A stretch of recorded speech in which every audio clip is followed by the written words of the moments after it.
Hello viewers, कैसे हैं आप सब लोग। आई होप आप लोगों की स्टडीज़ अच्छे से चल रही होंगी। आज मैं आपके लिए पेपर 1 के कुछ क्वेश्चंस लेके आई हूँ। चलिए देखते हैं कि किससे कितने क्वेश्चंस बनते हैं। आप लोग अपना स्कोर भी ज़रूर मेंशन करिएगा।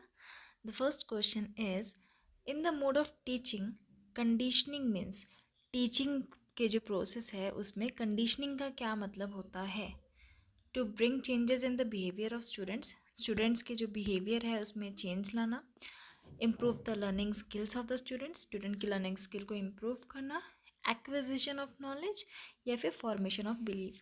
तो कंडीशनिंग का मतलब टीचिंग में होता है, उसका मतलब ही होता है कि जो लर्निंग स्किल्स होती है ना किसी भी स्टूडेंट के अंदर, तो उसको इम्प्रूव एनहेंस कैसे किया जाए, इम्प्रूव कैसे किया जाए, है ना। तो कंडीशनिंग का मतलब इम्प्रूव द लर्निंग स्किल्स हो गया, यानी कि आपका ऑप्शन नंबर सेकंड सही हो गया। ठीक है, देखिए यहाँ पे आप लोगों के लिए मैं एक्सप्लेनेशन भी लेके आई हूँ। Teaching is a continuous process to achieve the predetermined objective. जो प्री डिटरमाइंड हमारे ऑब्जेक्टिव्स हैं उसको अचीव करना ही टीचिंग कहलाता है। It should help students to understand the reality and to be able to take decisions. Students को understanding जो रियलिटी है उसको अंडरस्टैंड करना और अपने रियल लाइफ में उसे अप्लाई करना, सही डिसीजंस लेना, ये सब चीज़ें आपकी टीचिंग के अंदर आती हैं। और conditioning is one of the mode of teaching which helps to improve the learning skills of the students. ठीक है, कंडीशनिंग एक मोड है टीचिंग का जो कि स्टूडेंट लर्निंग जो है, लर्नर जो है, स्टूडेंट जो है, उसकी स्किल को इम्प्रूव करने में हेल्प करता है। कंडीशनिंग का ये मतलब होता है। ठीक है, next question is, science should not be taught from books और by chalks and take lessons. जो साइंस है आपका वो बेसिकली सिर्फ बुक्स तक सीमित नहीं रहना चाहिए, या फिर बाय चॉक्स, हम चॉक से आपको साइंस समझा रहे हैं वो भी नहीं, और लेसन्स को हम टीच कर रहे हैं वो भी नहीं। Science should not be taught from books और by chalks and take lessons. ये किसने कहा था? तो ये आपका कहा था रूसो ने। इसने ये कहा था, इसका ये इनका इनका ये कहने का मतलब था कि जो साइंस है वो रियल जो एक्सपीरियंस है वो करने से ज़्यादा अच्छे से समझ में आता है। जो भी हमारे आसपास का वातावरण है ना, सराउंडिंग्स में जो भी एक्टिविटीज़ हो रही हैं वो सब रियल लाइफ में देखने से हम उस चीज़ को समझ पाएंगे, ना कि हम चौक वगैरह से सिर्फ बोर्ड पे समझा रहे हैं या फिर लेसन को पढ़ा रहे हैं क्लास में, है ना। तो एक्सप्लेनेशन देखिए, आपको अच्छे से समझ में आएगा। Rousseau sorry, Rousseau considers education as a process of living. According to him, it should be based on real experience. Science should be taught and learned through natural phenomenon. He says instead of making a child depends on books, let him work for the development of mind. Basically इन्होंने यही कहा है कि जो real experience है, work on activities करने से, जो भी एक्सपीरियंस करने से जो बच्चे को नॉलेज मिलेगी नेचुरल फिनोमिनन से, वो ज़्यादा सही रहेगी। उसकी जो माइंड की डेवलपमेंट है, उसके नॉलेज को, स्किल्स को डेवलप करने में हेल्प करेगी, है ना। साइंस को सिर्फ हमें चौक या बोर्ड तक या फिर किताबों तक सीमित नहीं रखना चाहिए, इनका ये कहना था। Now the next question is, discipline in the classroom can be effectively managed by. एक क्लास में आपने देखा बच्चे ज़्यादा शोर कर रहे हैं, टीचर के बात नहीं मान रहे हैं ना, और अपनी ही मनमर्जी की एक्टिविटीज़ में लगे हुए हैं, तो बोरिंग उनको क्लास लग रही है। इन सिचुएशंस में डिसिप्लिन को कैसे मैनेज किया जा सकता है? Identifying the cause of indiscipline and punishing, बच्चों को पनिश करके, या फिर इग्नोरिंग इनडिसिप्लिन इन टीचिंग। आप ऐसे बस पढ़ाते रहो, बच्चे भले ना सुन रहे हो आपकी बातें एंड अपने आप में बिजी हों, खेल रहे हो, लड़ाई कर रहे हो, नॉइज़ कर रहे हो अननेसेसरीली, तो ये। या फिर programming the teaching according to interest and needs of students, और बच्चों के अकॉर्डिंग आप क्लास को एडजस्ट करिए। या फिर ask the student not to attend the class, student को बोलो कि क्लास ना अटेंड करे क्योंकि वो नॉइज़ फैला रहा है, उसको बाहर निकाल दो, पनिशमेंट दे दो, है ना। तो इन सब में से आपके अकॉर्डिंग सही आंसर क्या हो जाएगा? इसका सही आंसर आपका होगा, आपको स्टूडेंट्स के अकॉर्डिंग अपने क्लास को एडजस्ट करना है, अपने लेसन को एडजस्ट करना है कि बच्चों की नीड क्या है, उनको इंटरेस्ट कैसे लाएगा। जब बच्चे को क्लास इंटरेस्टिंग लगेगी, जब उनको लगेगा कि हाँ ये नॉलेज हमारे लिए न्यू है, नॉलेजेबल चीज़ें हैं, इंटरेस्टिंग फैक्ट्स है, तो वो अपने आप डिसिप्लिन में आएंगे, वो अपने आप क्लास में टीचर्स को मतलब समझेंगे कि टीचर क्या पढ़ा रहे हैं ना।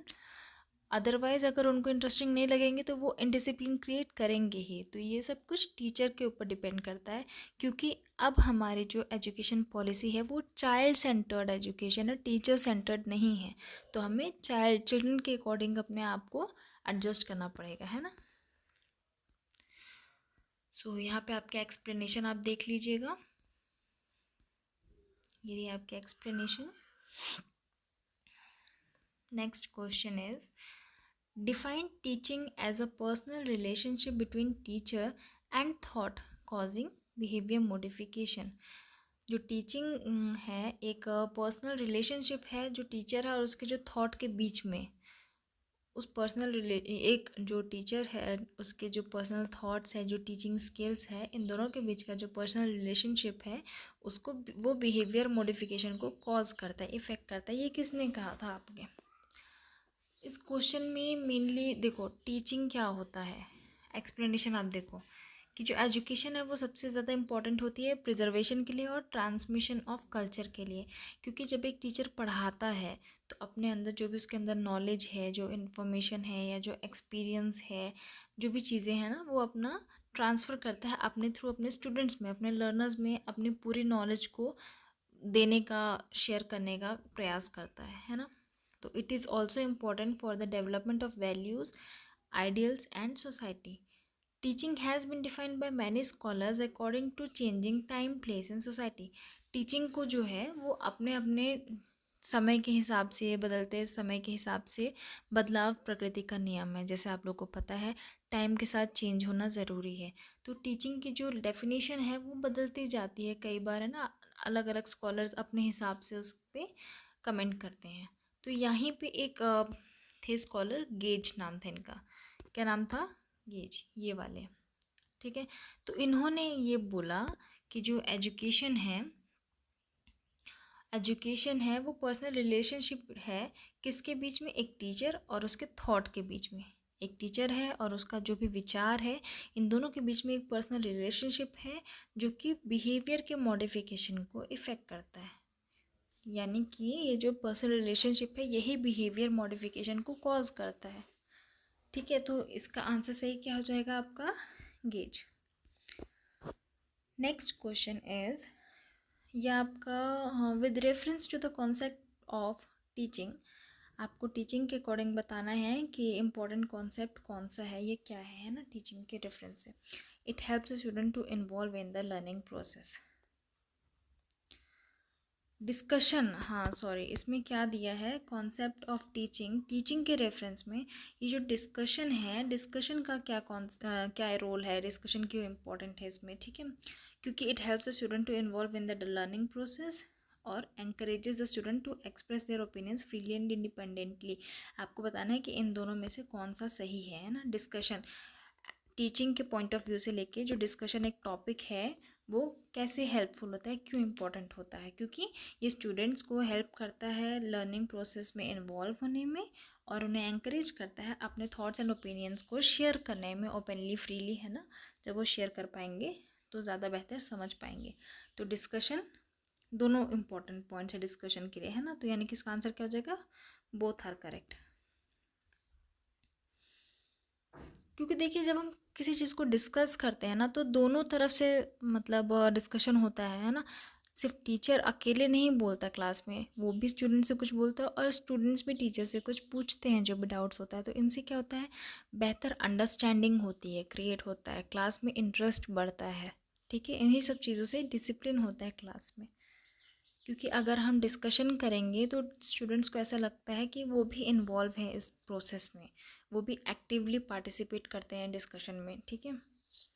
ये सब एक्टिविटीज़ ज़रूरी होती हैं टीचिंग में। नाउ आपको दिया है असर्शन एंड रीज़न। आपका असर्शन क्या है? Research must have strong internal and external validity, ठीक है। रिसर्च में research must have strong and internal and external validity, दोनों वैलिडिटी होना ज़रूरी है।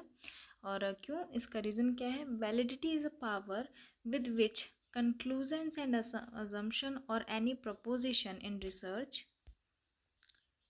research is termed as either valid or invalid।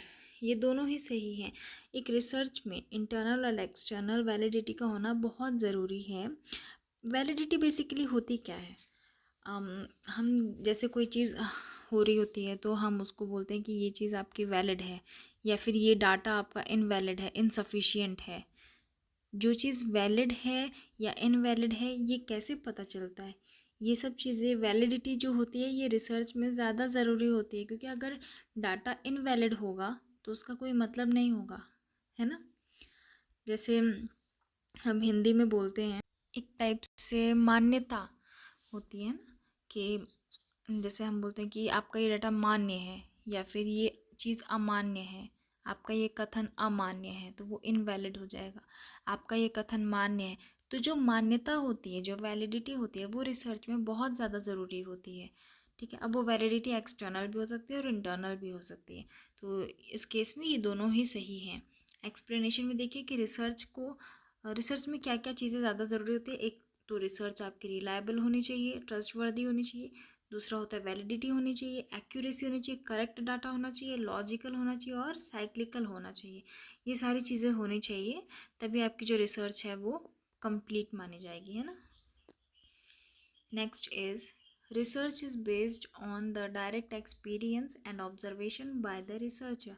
जो रिसर्च है वो बेस्ड होती है डायरेक्ट एक्सपीरियंस से और ऑब्जर्वेशन से, है ना। रिसर्च काफ़ी टाइप की हो जाती हैं, तो आप रिसर्च में डाटा कैसे भी कलेक्ट कर सकते हैं, लेकिन वो डाटा जो आपका डायरेक्ट एक्सपीरियंस है, आप डायरेक्ट फील्ड पे जाके कर रहे हो, है ना, और ऑब्जर्व कर रहे हो, उन सब चीज़ों को फिर अपने रिसर्च में ऐड कर रहे हो, तो उसको आप बोलोगे एम्पिरिकल डाटा।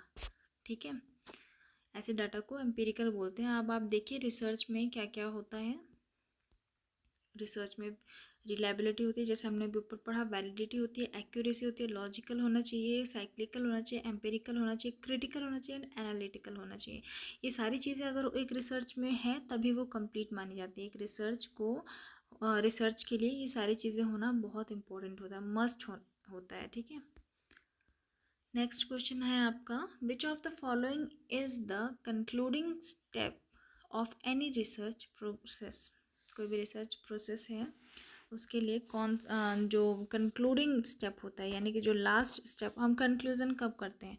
जब हम सारी चीज़ों को देखते हैं, सुनते हैं, परखते हैं, एनालाइज करते हैं, एंड देन लास्ट में हम उसका कंक्लूजन निकालते हैं ना, कि हाँ, हमने ये जो समरी आपकी पढ़ी है इसमें क्या कंक्लूजन निकला, क्या कहना चाहता है इसकी जो समरी है ना।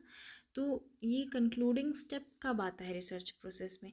जब आप डाटा को कलेक्ट करते हो, तो डाटा तो आप स्टार्टिंग में कलेक्ट करते हो, एनालाइज तो बीच में आप एनालाइज करते हो, राइटिंग रिपोर्ट या फिर नन। तो इनमें से आपका सही आंसर होगा राइटिंग रिपोर्ट, क्योंकि आप सबसे आखिरी में आप रिपोर्ट राइट करते हो। जो भी कंक्लूजन होता है आपका पूरा रिसर्च का, आपका जो भी डाटा का जो आखिरी होता है वो आप अपनी रिपोर्ट में लिखते हो कंक्लूड करके, है ना। समझ में आया? जैसे आप एक्सप्लेनेशन में देखो, कुछ स्टेप्स आपके दिए हैं रिसर्च प्रोसेस के। तो पहले आप प्रॉब्लम को आइडेंटिफाई करोगे, फिर आप लिटरेचर को रिव्यू करोगे, फिर आप क्वेश्चंस को, ऑब्जेक्टिव को, हाइपोथेसिस को, इन सब चीज़ों को सेट करोगे, फिर आप चूज़ करोगे स्टडी का डिज़ाइन कैसा होना चाहिए, फिर डिसाइडिंग द सैम्पल डिज़ाइन, फिर आप उसके बारे में डाटा का कलेक्शन करोगे, फिर आप उसके बाद में एनालाइज करोगे, और फिर एनालाइज करने के बाद आप रिपोर्ट लिखोगे ना लास्ट में, जब सब आपको समझ में आ जाएगा, देन आफ्टर आप उसको अपनी रिपोर्ट में राइट करोगे। तो आपका जो आखिरी स्टेप होता है कंक्लूजन वाला, वो आपका किस में आता है? राइटिंग द रिपोर्ट में। आप डायरेक्ट तो कोई भी रिपोर्ट नहीं लिख दोगे ना, आपको रिपोर्ट राइटिंग के लिए इतने सारे स्टेप्स को फॉलो करना पड़ेगा। तो जो कंक्लूडिंग स्टेप होता है वो आपका होता है राइटिंग द रिपोर्ट। ठीक है, next question is intrapersonal communication. देखिए, आपको पता होगा कम्युनिकेशन में दो टाइप के कम्युनिकेशन होते हैं, एक होता है इंट्रापर्सनल और एक होता है इंटरपर्सनल। तो इंट्रापर्सनल आपका जो होता है वो एक आदमी के, मतलब हम एक से ज़्यादा लोग नहीं होते, एक अकेला ही होता है इंट्रापर्सनल, है ना। तो मैन कम्युनिकेट्स विद हिमसेल्फ, ये आंसर आपका सही होगा। और जहाँ पे आपका एक से ज़्यादा पर्सन इन्वॉल्व हो जाएंगे, जहाँ पे मैन आपका दूसरों के साथ अपना कम्युनिकेट करता है, वो हो जाता है आपका इंटरपर्सनल। ठीक है, और इंट्रापर्सनल जब वो अपने आप से करता है। देखिए यहाँ पे क्या दिया एक्सप्लेनेशन में, intrapersonal communication refers to the communication with oneself, जब वो अपने आप से कम्युनिकेट करता है। It includes self talk, imagination, visualisation, recall and memory. आपका रियल लाइफ से अगर हम जोड़ के देखें तो एग्ज़ाम में जब आप एग्ज़ाम देने बैठते हो तो कोई क्वेश्चन आता है एंड देन आप उसको रिकॉल करने की कोशिश करते हो, अरे, और अपने आप में ही बात करते हो, अरे यार कल ही तो पढ़ा था यार, क्यों नहीं याद आ रहा, अच्छा ऐसा ऐसा हुआ था, ये वो है ना। जो आप जो अपने आप से सेल्फ टॉक करते हो ना, वो चीज़ आपका इंट्रापर्सनल हो गया जब आप अपने आप से करते हो। और वही चीज़ अगर आप अपने फ्रेंड से कुछ पूछने लग गए, बात करने लग गए, तो वो आपका इंटरपर्सनल हो जाएगा। तो आपका जो सही आंसर है वो क्या हो जाएगा, man communicate with himself. Next question है आपका, which of the following is a channel of upward communication. देखिए, अपवर्ड कम्युनिकेशन, जब कम्युनिकेशन ऊपर की तरफ होता है ना, सबऑर्डिनेट से सुपीरियर की तरफ जब जाता है तो उसको अपवर्ड कम्युनिकेशन कहते हैं। और ये इसमें ऑडियो नहीं आता, इसमें मास मीडिया नहीं होता, इसमें होता है काउंसलिंग। ठीक है, जब सबऑर्डिनेट्स अपनी जो भी बातें हैं या जो भी चीज़ें वो कहना चाहते हैं अपने सुपरवाइज़रों से, या फिर किसी टाइप की कंप्लेन है, या हम कुछ भी डाटा जब ऊपर भेजना चाहते हैं ना अपने सुपरवाइजर्स के पास में, वो सब चीज़ें आपकी आ जाती है काउंसलिंग में। अपवर्ड कम्युनिकेशन कहते हैं उसको, इस चैनल को अपवर्ड कम्युनिकेशन कहते हैं। देखिए आप एक्सप्लेनेशन को, पहले तो इसमें दिया, communication is a process of transferring information, it helps in social interaction, it educates people, assist in decision making. जो कम्युनिकेशन है वो अपने इन्फॉर्मेशन को ट्रांसफ़र करना ही कम्युनिकेशन कहलाता है। सोशल इंटरेक्ट करता है, क्योंकि हम जब बात करते हैं तो हम दूसरों से इंटरेक्ट होते हैं, घुलते मिलते हैं।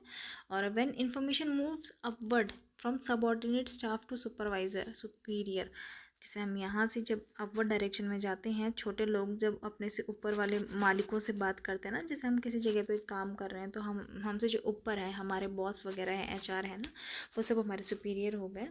तो जब हम उनके तक अपनी इन्फॉर्मेशन पहुंचाते हैं तो वो अपवर्ड कम्युनिकेशन कहलाती है। ठीक है, और इनमें क्या क्या चीज़ें आ सकती हैं, जैसे देखा जाए तो कंप्लेन हो गया, सजेशन बॉक्स में हम कुछ सजेशन डालते हैं, या फिर कोई और सोशल गैदरिंग्स हो गई, डायरेक्ट रिपोर्ट्स वगैरह हो गई, काउंसलिंग हो गई, ये सब चीज़ें आपका काउंसलिंग होता है। ठीक है, तो इसका सही आंसर हो गया आपका काउंसलिंग, क्योंकि ऑडियो और मास मीडिया नहीं होता और नन तो नहीं हो सकता, क्योंकि काउंसलिंग जो होता है वो अपवर्ड कम्युनिकेशन का एक हिस्सा होता है। एंड आप में अपवर्ड वाला कम्युनिकेशन तो पढ़ लिया, देन आपको अब डाउनवर्ड भी तो समझना है ना कि डाउनवर्ड क्या होता है, डाउनवर्ड कम्युनिकेशन में क्या होता है। तो देखिए, when an organisation mission strategies या फिर आर डिस्कस्ड, ये जो मिशंस हो गए कि हमारा आगे का मिशन क्या है, हमारी क्या स्ट्रेटजी होने वाली है, या फिर हमारा विज़न क्या है आगे का, ये जब सुपरवाइज़र होते हैं, जो सुपीरियर होते हैं, ये जब अपने सबऑर्डिनेट तक वो डाटा भेजने की कोशिश करते हैं, अपने से नीचे वालों को जब वो सब चीज़ें डाटा भेजते हैं, तो उसको कहते हैं डाउनवर्ड कम्युनिकेशन। ठीक है, इसी चीज़ को डाउनवर्ड कम्युनिकेशन कहते हैं। तो आपको सही आंसर हो गया ये वाला। देखिए, नॉर्मली जब हम छोटे लोग जब अपने से जो हमारे बॉस हैं, हमारे सीनियर हैं, उन लोगों तक अपनी इन्फॉर्मेशन, अपना जो भी बात है वो पहुंचाने की कोशिश करते हैं, उस चैनल को अपवर्ड कहते हैं। और जब जो हमारे सुपीरियर हैं हमें जब गाइडेंस देते हैं, या हमें कोई रूल बुक जारी करते हैं, या हमें कोई नियम समझाते हैं, बताते हैं, या है ना, जो भी चीज़ें होती हैं उनको अगर हमसे कुछ कहना होता है या हमारे तक इन्फॉर्मेशन पहुंचानी होती है, तो वो हो गया डाउनवर्ड कम्युनिकेशन।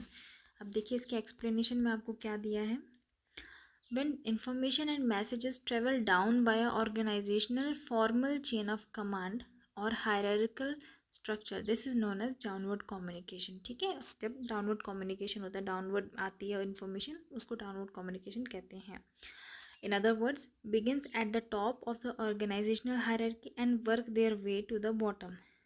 सिंपली सब वही कुछ दिया हुआ है आपको कि जब ये अपने टॉप से, यानी कि जो भी सुपीरियर्स हैं, जब उनके थ्रू हमारा जो डाटा है वो डाउनवर्ड में आता है, बॉटम में आता है, उसी को डाउनवर्ड कहते हैं। ठीक है, तो ये आपके कुछ क्वेश्चन थे, आई होप आप लोग को समझ में आया होगा। Thank you.